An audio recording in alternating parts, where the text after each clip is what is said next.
Ilang station ba to? 75. Ah, okay. Ay, malapit na. Ito tayo. 72 na eh. Ay, di tatlo na lang. Dito na lang, tatlo na lang. Sorry po, English teacher niyo.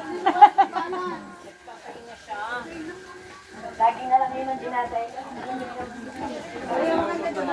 Okay, we have here mga bayawa.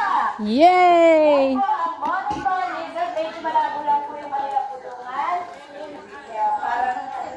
Ano, linis ka na? Di, pag ano nun, foggy, hindi na siya makikita. So, yan po yung mga bayawa. Hindi po yan yung kapatid na lalaki ng asawa nyo. Bayaw po yun. Ayan. Ang pulutan po? Ang pulutan. Yan ba yung ahuli sa inyo? Ay. Ah. Ay, mapulutan na! Ano po ba yun? Na wag po tatapit ng salamin kasi ito makapit ng plaza. Lalabas mo yung cobra. Ako ng kakatago.